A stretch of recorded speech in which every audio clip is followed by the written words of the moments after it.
नमस्कार। एक बार फिर से आप सभी का बहुत बहुत स्वागत है परीक्षा वर्ल्ड के इस यूट्यूब चैनल में। दोस्तों, आज से हम वीडियो री एग्ज़ाम के लिए पढ़ना स्टार्ट करेंगे। वीडियो री एग्ज़ाम आपका जल्दी होने वाला है, तो वीडियो री एग्ज़ाम से रिलेटेड आज से सीरीज हम शुरू करने जा रहे हैं, प्रैक्टिस सेट वाली। जैसा कि आप सभी को पता है, वीडियो के री एग्ज़ाम में 50 नंबर की आपसे हिंदी पूछी जाएगी, 50 नंबर का आपसे जीके पूछा जाएगा और 50 नंबर का आपका रीजनिंग पूछा जाएगा। तो यहाँ पे हम हिंदी की कंप्लीट तैयारी करेंगे और जीके की जो है जीके जीएस की कंप्लीट तैयारी करेंगे आज से। तो 50 नंबर का हर सेट आपका हुआ करेगा, जीके का जीएस का 50 नंबर का सेट, और इसके बाद हिंदी का भी 50 क्वेश्चन आंसर का सेट हम आप तक डेली बेसिस पर पहुँचाया करेंगे। तो ये हमारा पहला वीडियो है जीके जीएस का। इसमें हम 50 प्रश्नों को यहाँ पे कवर करने वाले हैं। वीडियो कैसा लगा कमेंट बॉक्स में आप अपना सुझाव हमें ज़रूर दीजिएगा। तो चलिए वीडियो को स्टार्ट करते हैं।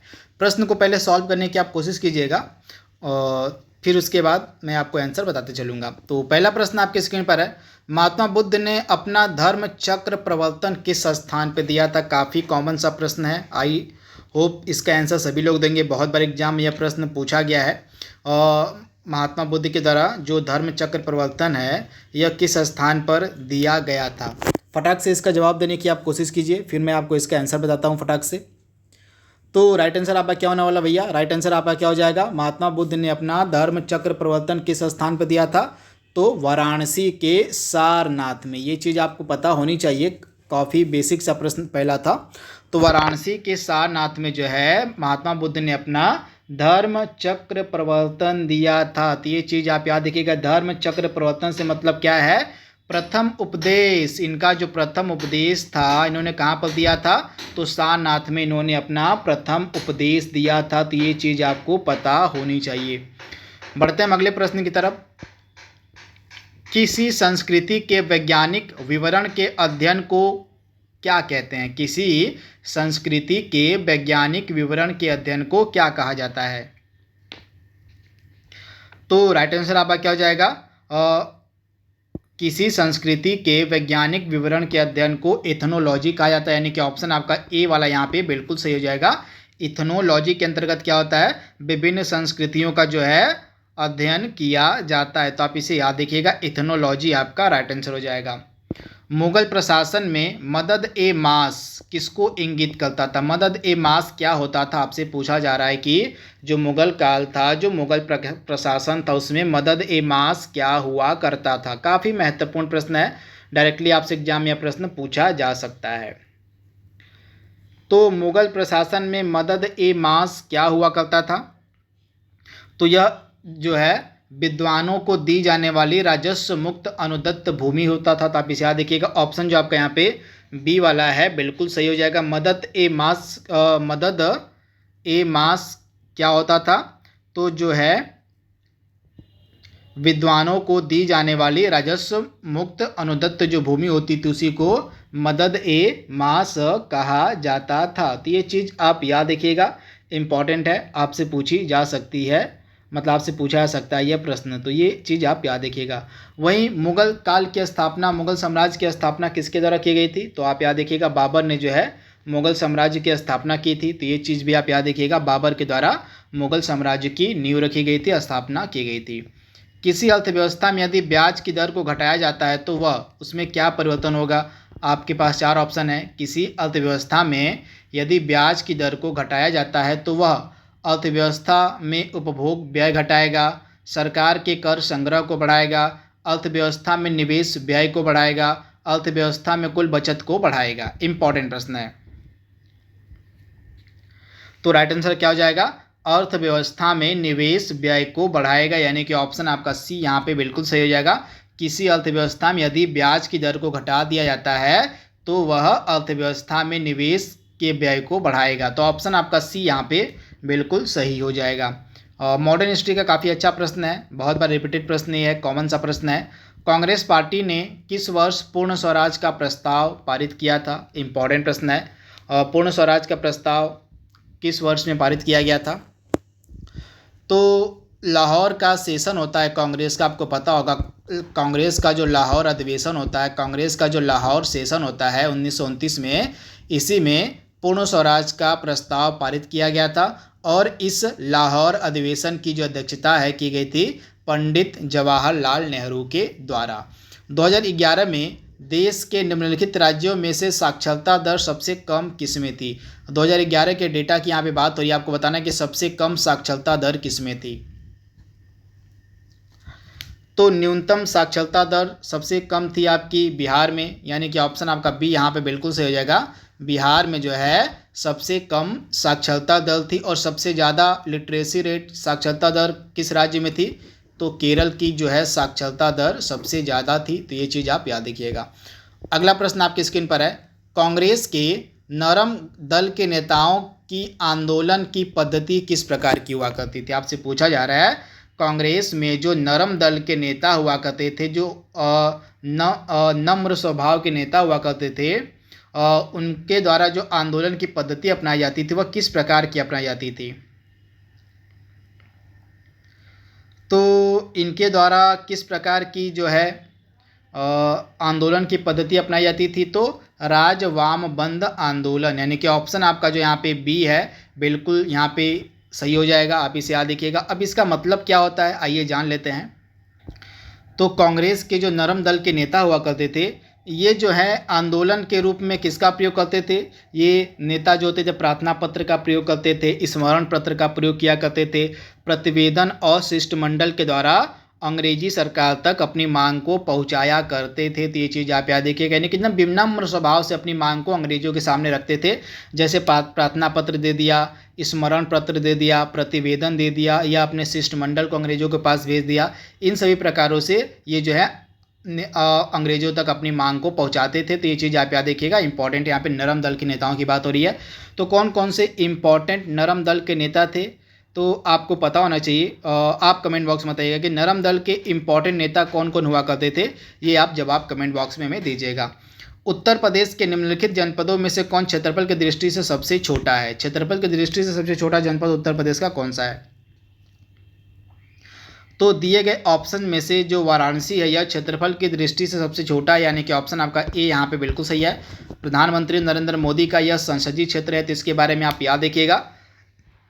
दिए गए ऑप्शंस के अनुसार यह सबसे छोटा जनपद है।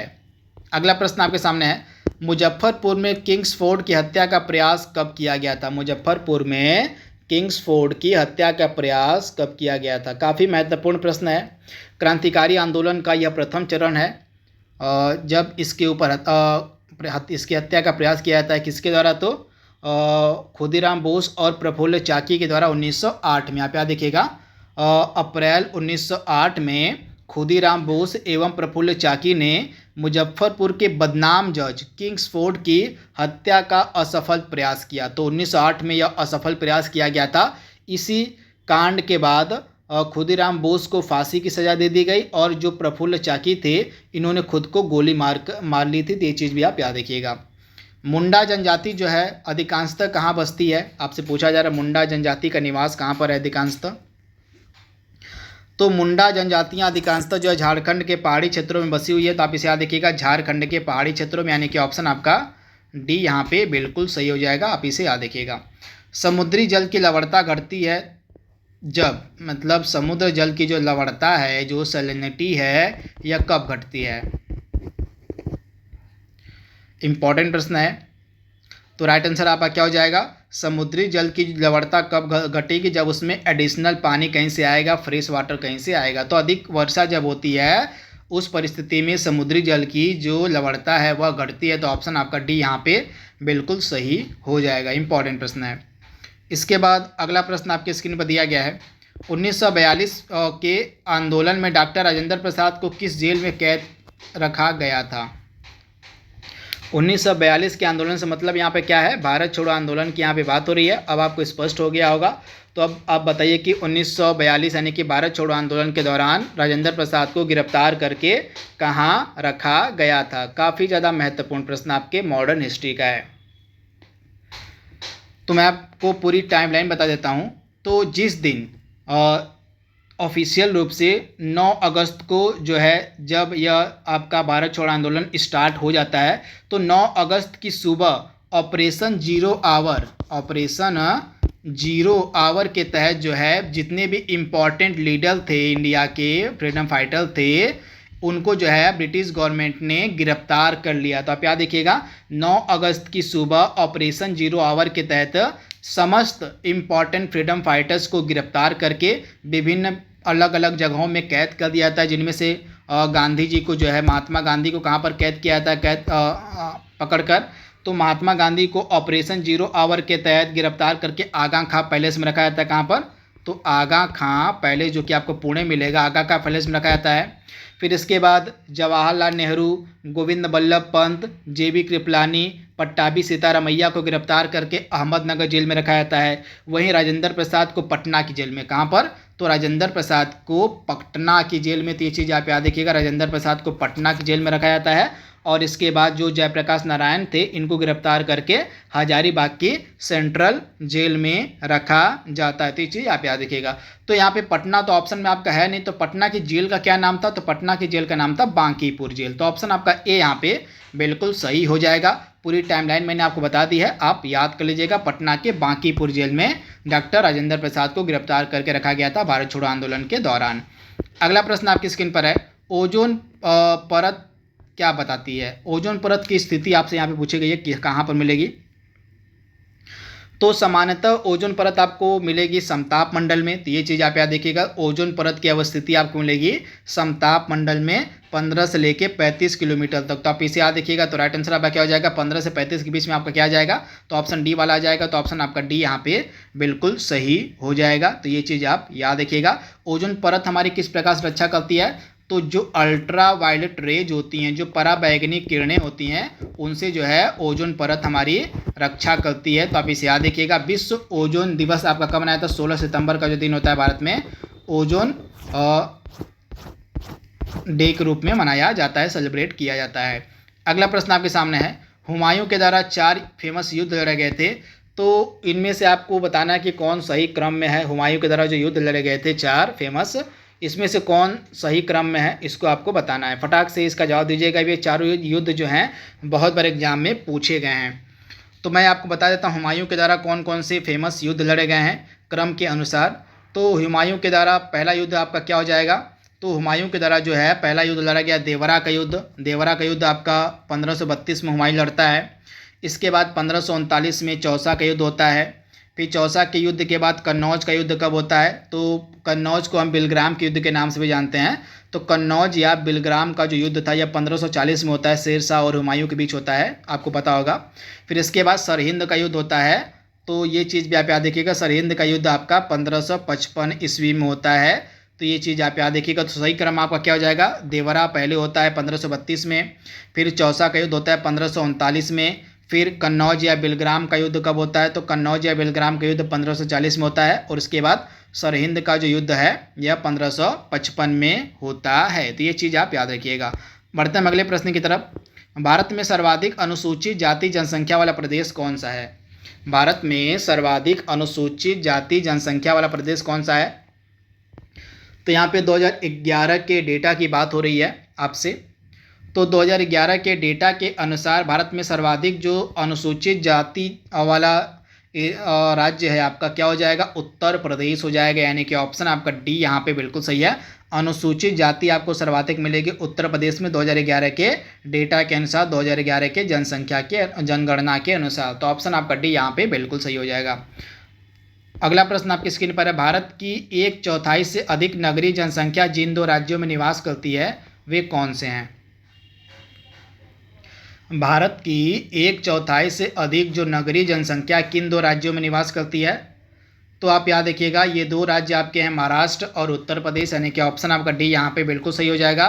भारत की 1/4 से अधिक जो नगरीय जनसंख्या है इन 2 राज्यों में आपको देखने को मिल जाएगी, महाराष्ट्र और उत्तर प्रदेश में। तथा वर्तमान में उत्तर प्रदेश जो है जनसंख्या के मामले में पहले नंबर पे है, पहला राज्य है जनसंख्या के मामले में उत्तर प्रदेश। अगला प्रश्न आपकी स्क्रीन पर है, राजनीतिक सुधारों को लेकर विरोध करने वाले पहले भारतीय कौन थे? राजनैतिक सुधारों को लेकर विरोध करने वाले पहले भारतीय कौन थे? तो राइट आंसर आपका क्या हो जाएगा, बाल गंगाधर तिलक, यानी कि ऑप्शन आपका डी यहाँ पे बिल्कुल सही हो जाएगा। ये जो है उग्रवादी नेता थे, आप याद देखिएगा, ये जो है उग्रवादी नेता थे बाल गंगाधर तिलक, तो इनके बारे में आप याद देखिएगा। तथा तिलक का निधन कब होता है, कई बार एग्जाम में पूछा गया कि तिलक का जो निधन है किस दिन हो जाता है।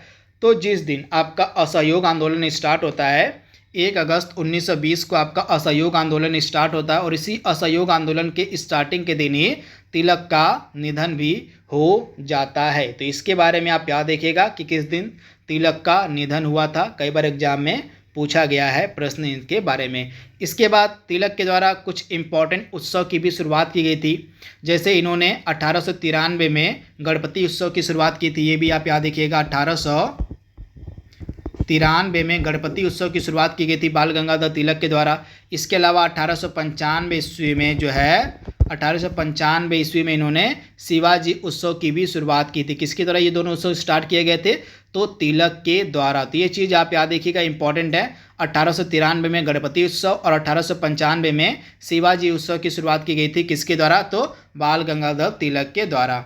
संसार में सर्वाधिक नगरीकृत देश कौन सा है, संसार का जो सर्वाधिक नगरीकृत देश है वो कौन सा है। तो आप याद देखिएगा, संसार का जो सर्वाधिक नगरीकृत देश है वह आपको मिलेगा ऑप्शन के अनुसार सिंगापुर, यानी कि ऑप्शन आपका डी यहाँ पे बिल्कुल सही हो जाएगा। सिंगापुर ऑप्शन के अनुसार बिल्कुल सही हो जाएगा। अगला प्रश्न आपके सामने है, भील जनजाति कहाँ पाई जाती है, भील जनजाति कहाँ पाई जाती है। तो भील जनजाति कहाँ पर पाई जाती है भैया, तो यह आपको मिलेगी महाराष्ट्र में, महाराष्ट्र के अलावा आपको मध्य प्रदेश में, राजस्थान में, गुजरात में और भील जनजाति देखने को मिल जाती है। एक उच्च न्यायालय का न्यायाधीश अपना त्यागपत्र किसको संबोधित करता है, रेजिग्नेशन लेटर जो होता है उच्च न्यायालय यानी कि हाई कोर्ट का न्यायाधीश किसको देता है, तो राष्ट्रपति को संबोधित करके देता है, यानी कि ऑप्शन आपका ए यहाँ पे बिल्कुल सही हो जाएगा, राष्ट्रपति को, यानी को प्रेसिडेंट ऑफ इंडिया को। अगला प्रश्न आपके सामने है, भारतीय संविधान में वर्तमान में कितनी भाषाएं क्षेत्रीय भाषाओं के रूप में मान्यता प्राप्त हैं। तो कितनी भाषाएं हैं भैया, तो आप याद देखिएगा 22 भाषाएं। ये 22 भाषाएं आपको किस अनुसूची मिलेंगी, आप जवाब हमें देंगे कि किस शेड्यूल में, किस अनुसूची में इन 22 भाषाओं को रखा गया, ये जवाब आप कमेंट बॉक्स में जरूर दीजिएगा। अगला प्रश्न आपके सामने है, संविधान को 26 जनवरी के दिन लागू करने का निर्णय किस लिए लिया गया था। संविधान को 26 जनवरी के दिन लागू करने का जो डिसीजन है, जो निर्णय है, यह किस दिन लिया गया था। तो राइट आंसर क्या हो जाएगा, कांग्रेस ने जो है इस तिथि को 1930 में स्वतंत्रता दिवस के रूप में मनाया था। इसी कारण से जो संविधान है उसको 26 जनवरी के दिन लागू करने का डिसीजन लिया गया था। तो ऑप्शन आपका ए यहाँ पे बिल्कुल सही हो जाएगा। काफ़ी इंपॉर्टेंट प्रश्न है। और यूरोप की एक पर्वत श्रृंखला इसमें से कौन सी है, इसमें से कौन सी पर्वत श्रृंखला यूरोप की है आपको बताना है। तो इसमें से आल्प्स पर्वत जो है आपको मिलेगी यूरोप में। तो ऑप्शन आपका ए यहाँ पे बिल्कुल सही हो जाएगा। आल्प्स पर्वत जो है आपको यूरोप में मिलेगी, इंपॉर्टेंट है। इसके बाद जो रॉकी पर्वत है आपको कहाँ पर मिलेगी, तो रॉकी पर्वत जो है उत्तरी अमेरिका में आपको मिलेगी रॉकी पर्वत, और दक्षिणी अमेरिका में आपको एंडीज मिलेगा, और हिमालय आपको इंडिया में मिलेगा, एशिया में मिलेगा। तो इसके बारे में आप याद देखिएगा। बहुउद्देशीय नदी घाटी परियोजनाओं को आधुनिक भारत का मंदिर किसने कहा था। जो बहुउद्देशीय नदी घाटी परियोजनाएँ हैं इनको आधुनिक भारत का मंदिर किसने कहा था, तो किसके द्वारा यह कहा गया था, तो आप याद देखिएगा। यह कहा गया था आधुनिक भारत का मंदिर आपके जवाहरलाल नेहरू के द्वारा, हमारे जो पहले प्राइम मिनिस्टर थे जवाहरलाल नेहरू, इन्हीं के द्वारा बहुउद्देशीय नदी घाटी परियोजनाओं को जो है आधुनिक भारत का मंदिर कहा गया था। तो ऑप्शन आपका बी यहाँ पे बिल्कुल सही हो जाएगा। अगला प्रश्न आपके स्क्रीन पर है, चट्टान पर उगने वाले पादप क्या कहलाते हैं। जो पादप, जो पौधे चट्टान पर उगते हैं उनको क्या कहा जाता है। तो चट्टान पर उगने वाले जो पादप होते हैं इनको सैलोदभिद कहा जाता है, यानी कि ऑप्शन आपका यहाँ पे जो डी वाला है बिल्कुल सही हो जाएगा। चट्टान पर उगने वाले पादप को हम सैलोदभिद के नाम से जानते हैं। तो ऑप्शन डी आपका बिल्कुल सही हो जाएगा। जल, वाष्प, ताप पर थर्मामीटर को नामांकित करने का उपकरण निम्नलिखित में से कौन सा है।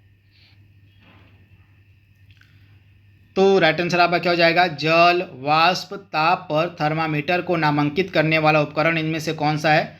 तो राइट आंसर आपका क्या हो जाएगा, राइट आंसर आपका होने वाला है हाइग्रोमीटर, यानी कि ऑप्शन आपका डी यहाँ पे बिल्कुल सही हो जाएगा, हाइग्रोमीटर।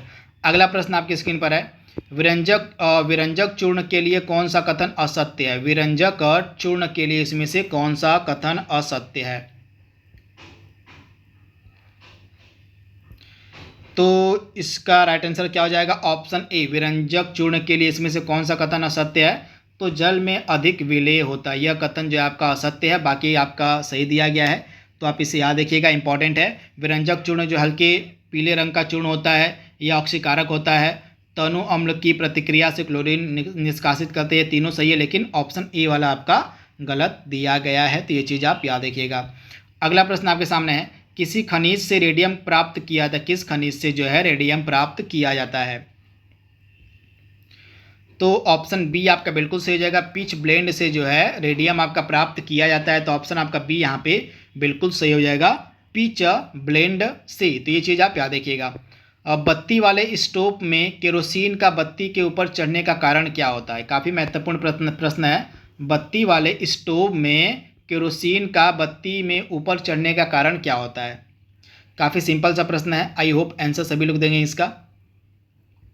तो सरफेस टेंशन के कारण, पृष्ठ तनाव के कारण, यानी कि ऑप्शन आपका सी यहाँ पे बिल्कुल सही हो जाएगा। निम्नलिखित में से कौन सी विटामिन की निम्नलिखित में से कौन सी विटामिन की खून के जमने या क्लॉटिंग या ब्लड में आवश्यकता होती है, आपको बताना है। खून के जमने में खून का थक्का जमाने में कौन सा विटामिन सहायक होता है? तो राइट आंसर आपका क्या हो जाएगा? विटामिन के। काफ़ी सिंपल सा प्रश्न था, ऑप्शन आपका डी यहाँ पे बिल्कुल सही हो जाएगा। अगला प्रश्न आपके सामने है, क्लोरोफिल में कौन सा धातु आयन पाया जाता है? काफ़ी महत्वपूर्ण प्रश्न है, क्लोरोफिल में कौन सा धातु आयन पाया जाता है? तो क्लोरोफिल में कौन सा धातु आयन पाया जाता है? तो आप याद देखिएगा, मैग्नीशियम, यानी कि ऑप्शन आपका बी यहाँ पे बिल्कुल सही हो जाएगा। मैग्नीशियम जो है क्लोरोफिल में पाया जाता है, तो ये चीज़ आप याद रखिएगा, मैग्नीशियम आपका राइट आंसर हो जाएगा। आम की बीज रहित प्रजाति क्या कहलाती है? आम की जो बीज रहित प्रजाति है वह क्या कहलाती है? तो ऑप्शन डी, सिंधु जो होती है आम की बीज रहित प्रजाति होती है। तो ऑप्शन आपका डी यहाँ पे बिल्कुल सही हो जाएगा। निम्नलिखित में से कौन सा मनुष्य में अवशेषी अंग नहीं है? इसमें से कौन मनुष्य का अवशेषी अंग नहीं है, आपसे पूछा जा रहा है। तो ऑप्शन सी, कृंतक जो होता है यह मनुष्य का अवशेषी अंग नहीं होता है, बाकी तीनों जो है आपके अवशेषी अंग होते हैं। तो ये चीज़ आप याद देखिएगा, कृंतक जो होता है यह मनुष्य का अवशेषी अंग नहीं होता है। तो इस चीज़ आप याद रखिएगा, आपसे पूछा जा सकता है इसके बारे में, बाकी सब आपके अवशेषी अंग हैं मनुष्य के। अगला प्रश्न आपके स्क्रीन पर दिया गया है 135वां, उत्तर प्रदेश में रानी लक्ष्मीबाई बांध परियोजना कहाँ पर निर्मित है, किस नदी पर निर्मित है, आपसे पूछा जा रहा है।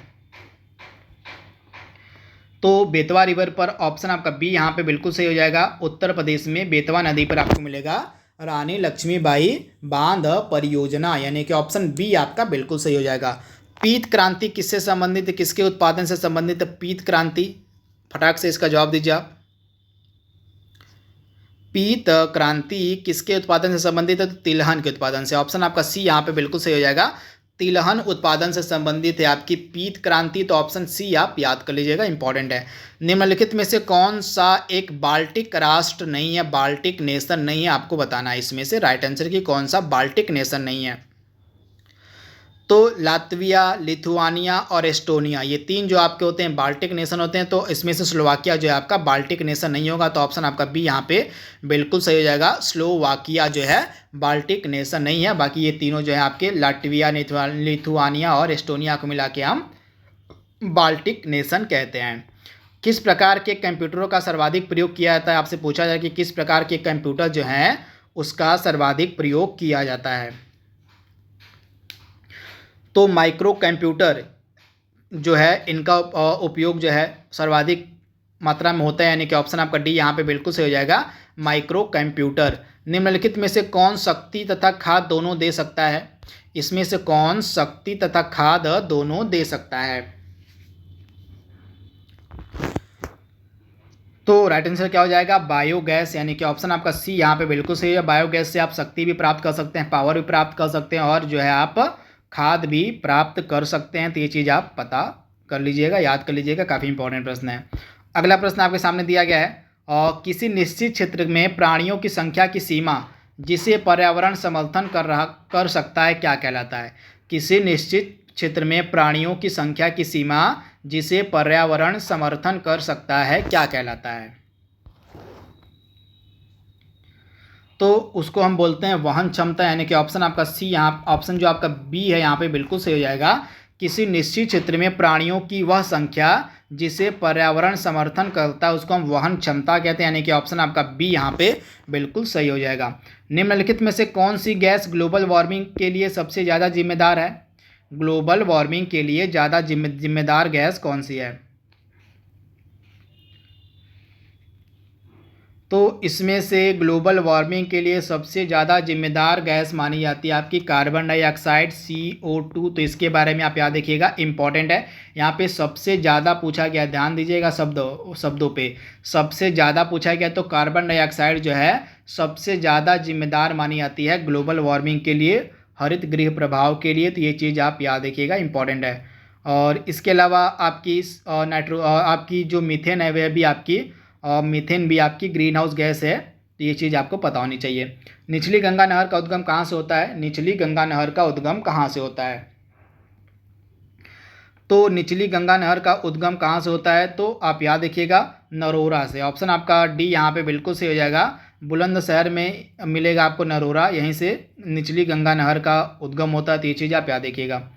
अगला प्रश्न है, उत्तर प्रदेश में उर्दू को द्वितीय राजभाषा किस वर्ष में घोषित किया गया था? उत्तर प्रदेश में उर्दू को द्वितीय राजभाषा घोषित किया गया था किस वर्ष में? तो 1989 में, यानी कि ऑप्शन आपका सी यहाँ पे बिल्कुल सही हो जाएगा। 1989 में जो है उत्तर प्रदेश में उर्दू को द्वितीय राजभाषा घोषित किया गया था। तो ऑप्शन आपका सी यहाँ पे बिल्कुल सही हो जाएगा। उत्तर प्रदेश का मुख्य लोक नृत्य कौन सा है? उत्तर प्रदेश का मुख्य लोक नृत्य इसमें से कौन सा है? तो धोबिया, राई, सायरा, ये तीनों जो हैं उत्तर प्रदेश के मुख्य लोक नृत्य हो जाएंगे, यानी कि ऑप्शन आपका डी यहाँ पे बिल्कुल सही हो जाएगा। धोबिया, राई, सायरा, ये जो हैं तीनों उत्तर प्रदेश के मुख्य लोक नृत्य हैं। इसके बाद अगला प्रश्न आपके सामने है, एयरलाइंस गोल्ड कप का संबंध किससे है? एयरलाइंस गोल्ड कप का संबंध किससे है? तो राइट आंसर आपका क्या हो जाएगा? एयरलाइंस स्वर्ण कप यानी कि गोल्ड कप संबंधित होता है फुटबॉल से, यानी कि ऑप्शन आपका सी यहाँ पे बिल्कुल सही हो जाएगा, फुटबॉल से। 2011 की जनगणना के अनुसार उत्तर प्रदेश में महिला आबादी कुल आबादी का कितना प्रतिशत थी?